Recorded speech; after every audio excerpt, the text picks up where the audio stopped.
पुण्यात्मा, आज का मानव बहुत बुद्धिमान हो गया है और बहुत आसानी से समझोगे।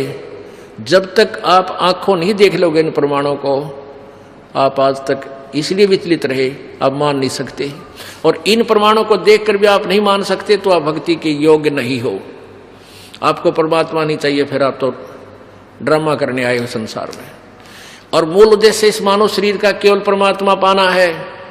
मात पिता मिल जाएंगे, लख 84 माँ, और सतगुरु सेवा और बंदगी या फिर मिलन की ना। जन्म जहाँ जन्म पाओगे वहीं मात पिता मिल जाएंगे, संतान मिल जाएगी, पशु बनोगे वहाँ मिल जाएंगे, पक्षी बनोगे वहाँ मिल जाएंगे, मनुष्य बनोगे वहाँ मिल जाएंगे। लेकिन ये जो वर्तमान में जो ज्ञान चल रहा है ये आपको फिर मिलन का ना। आगे देखो अध्याय नंबर 15 का और श्लोक नंबर 16। इसमें दो प्रभु बताए हैं, दो पुरुष। दिवौ इमौ पुरुषौ लोके शर च अक्षर सर च अक्षर। हम संत भाषा में इसको क्षर बोल देते हैं, यानी समझण में आसानी हो जाए। क्षर अक्षर हमारे संत भाषा में, लेकिन इस भाषा में तोतला बोलना पड़ा है, थोड़ा कम समझ में आवा है, इसलिए हम सीधे बोलते हैं क्षर और अक्षर। तो यहाँ इसको इस भाषा में बोले सर और असर, सर अक्षर। ये शर पर हम बोलते हैं शर यानी अक्षर। ये दो भगवान है, क्षर पुरुष और अक्षर पुरुष। और क्षर सर्वाणी भूतानी कटुष्ट अक्षर उच्यते। इन दोनों के लोकों में क्षर पुरुष ये ब्रह्म है, अक्षर पुरुष ये परब्रह्म है।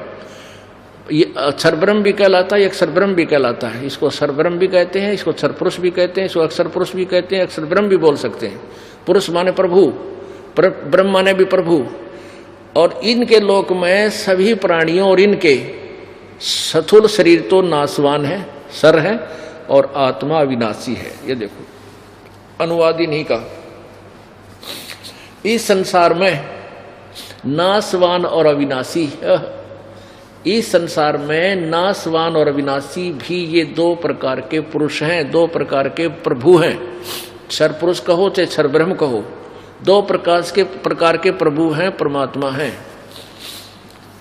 और संपूर्ण प्राणियों के शरीर नाशवान है और जीवात्मा अविनाशी है। यानी इनके लोक में ये इनके समेत भी इनके सब स्थूल शरीर तो इनकी ये नाशवान है। जीवात्मा किससे की बिना मरती, गधे की कुत्ते की, वो तो अलग बात है। आगे देखो 17वें में तीसरा परमात्मा बताया है, परम अक्षर ब्रह्म। क्या कहा है? उत्तम पुरुष तो अन्य पुरुष माने परमात्मा।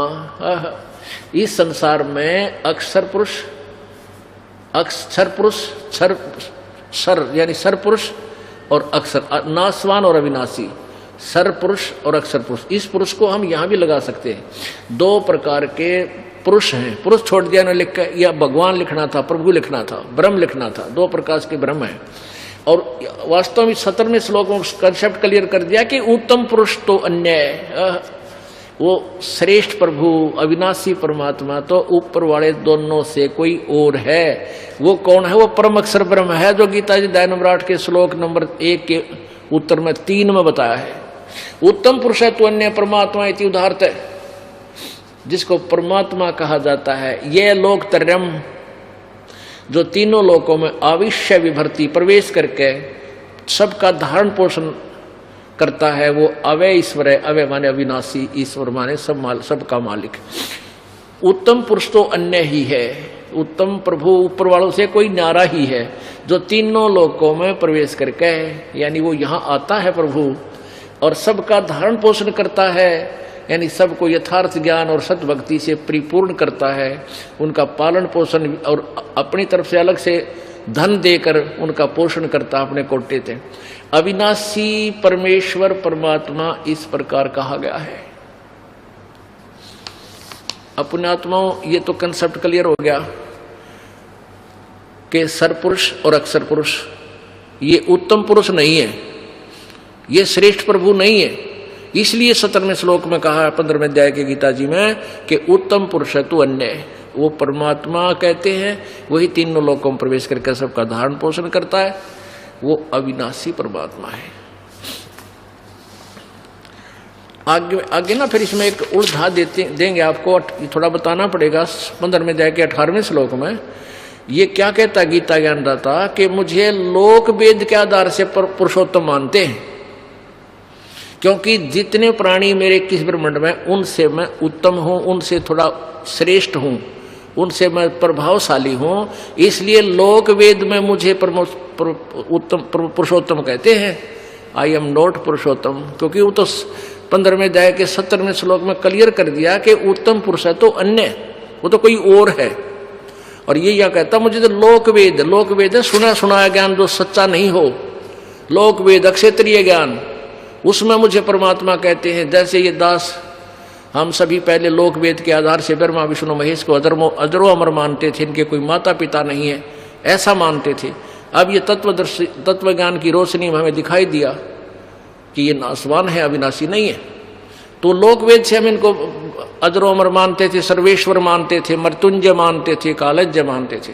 ऐसे ही गीता ज्ञानदाता कहता है मुझे लोक वेद के आधार से पुरुषोत्तम कहते हैं, क्योंकि मैं मेरे अंतर्गत जितने प्राणी हैं उन तगड़ा हूं, उनका कंट्रोलर हूं। ये देखो 15 में जाएगा 18वां श्लोक, 17वां आपने पढ़ लिया।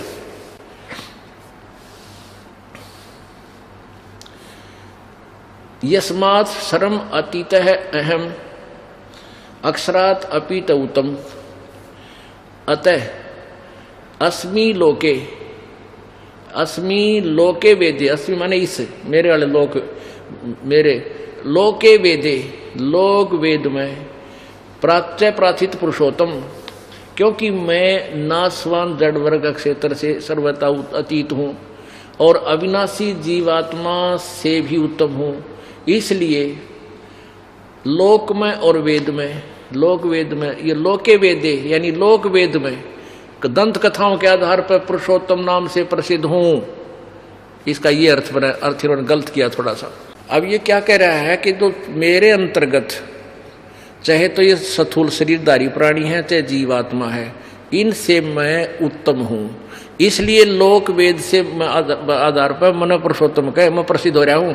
लेकिन 15 में जाके 70वें श्लोक में बता दिया उत्तम पुरुष का कोई और है और वही अविनाशी परमात्मा है, वो परम अक्षर ब्रह्म है। अब प्रसंग चल रहा था धर्मदास ये जग बोराना कोई न जाने पद निर्वाणा, यही कारण मैं कथा पसारा इन सब से कहिए एक राम नियारा। यही कथा जग जीव सुनावो सब जीवों का भरम नसावो।